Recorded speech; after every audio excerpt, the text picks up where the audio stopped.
Something exciting just arrived in the mail.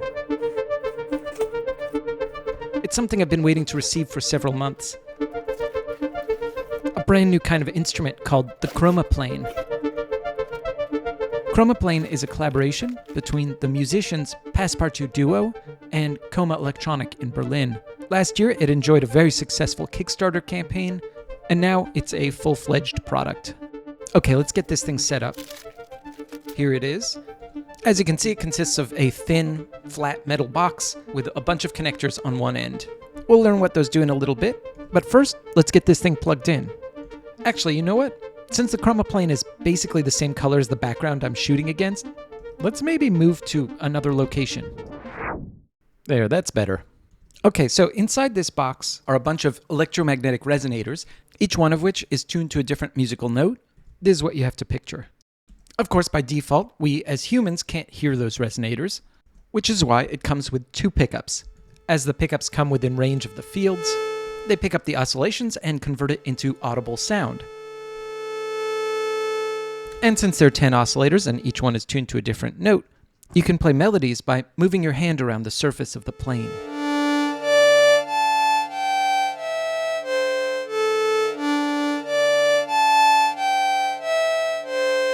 So far, playing this feels surprisingly intuitive. As your hand moves within range of a given oscillator, the note gets louder and louder, and if you're in between oscillators, you'll hear both notes. Obviously, one of my first moves is to try to arpeggiate by moving my hands in circles. There's also a low-pass filter, which is what I'm messing with now, as well as an onboard delay.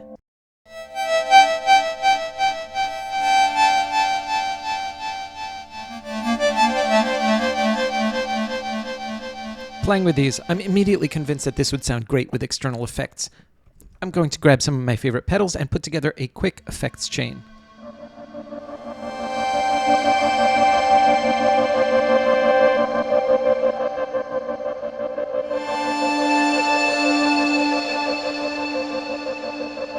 So yeah, this thing is amazing for soundscapes.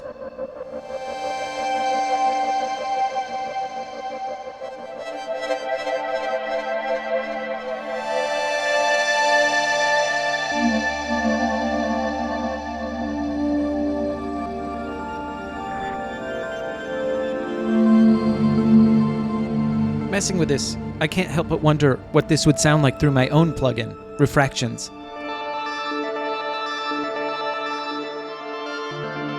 Refractions works by slicing up the incoming audio and then resequencing it based on a pattern that you create. You can use it to make these kinds of mesmerizing arpeggiations. Or if you turn the reverb all the way up, you can get these massive shimmery effects.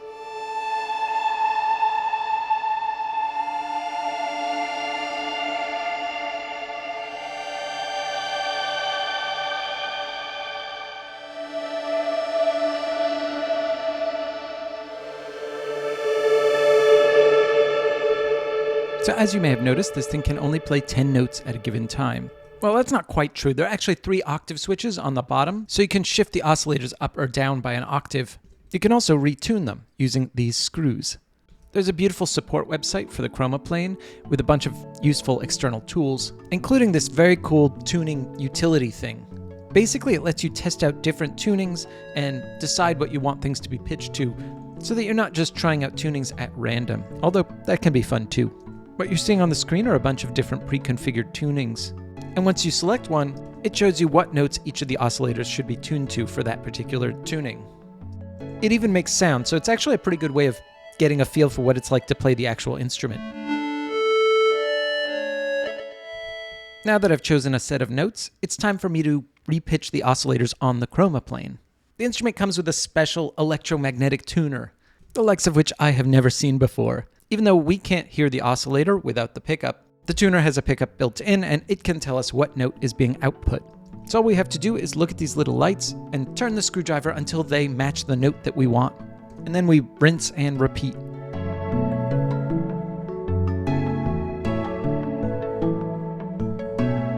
And before we know it, we've got ourselves a fully retuned Chromaplane.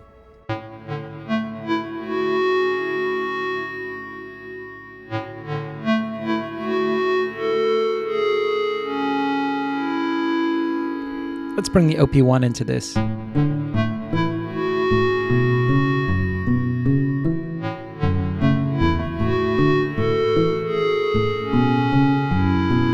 Let's add some more plucked strings. Another feature that I'm eager to check out on this thing is the external input. Basically, there's an 1/8 inch jack, and you can plug almost anything into it. You see how that orange light lit up? The sound from this tape deck is now being played through this oscillator, and if I move the pickup toward it, we can hear that sound, which right now is just the radio. It's a production-based business. I understand that fans pay their heart. Okay, maybe let's use the tape instead. As I move the pickup closer to that orange dot, the sound from the cassette gets louder.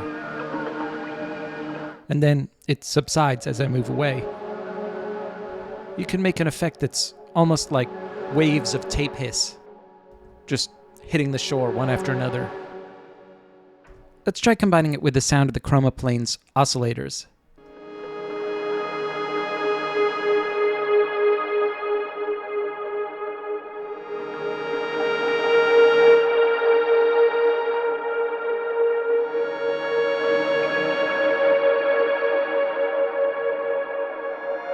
So throughout this video, I've been playing this instrument in a very slow, tentative fashion, moving the pickups gradually, so as to really be able to hear the subtle changes as they cross into each oscillator's airspace. It's a great way to get to know an instrument, and it's optimally suited to the kind of washy, ambient effects I've been using. But Passepartout Duo, the co-creators of this instrument, play it in a much more deliberate way. In Basque country, there's a traditional percussion instrument called the chalaparta. Passepartout Duo tell me that their playing technique for the Chromaplane is loosely based on the way that traditional Basque percussionists play that instrument. As you can see, the playing style is very similar, even if the sonic results are completely different. Pretty cool. By the way, I've been listening to a lot of the duo's music over the past few weeks, and it's really beautiful. In this video, I've been focusing on their faster music because of the playing style and because there's some aesthetic overlap with the kind of music I make, but I highly recommend folks check out their other stuff, especially this piece. 7 minutes long, and by the 2-minute mark, I was completely hooked. As you can see, this performance features an early prototype of the Chromaplane. I'm always thrilled to see an instrument that isn't really like anything else. The Chromaplane also happens to answer a question I've had for a while. About 3 years ago, I made a video about the Sonicare electric toothbrush. Each of these contains an electromagnetic coil, which moves the brush head back and forth really fast. In the video, I discovered that you can use a guitar pickup to listen in on that electromagnetic activity, and it actually sounds pretty good. Of course, there was no way for me to change the pitch of the toothbrush, so I kinda just moved on. Still, ever since making that video, I've wondered if it wouldn't be possible to make an instrument based on that same principle. And with the Chromaplane, I now have an answer to that question. So the very existence of this instrument is personally very exciting to me. I want to thank Coma Electronic and Passepartout Duo for reaching out to me. This thing you have all created is so cool. I definitely look forward to incorporating it into my own compositions in the coming months. Okay, I think that's it. See you soon.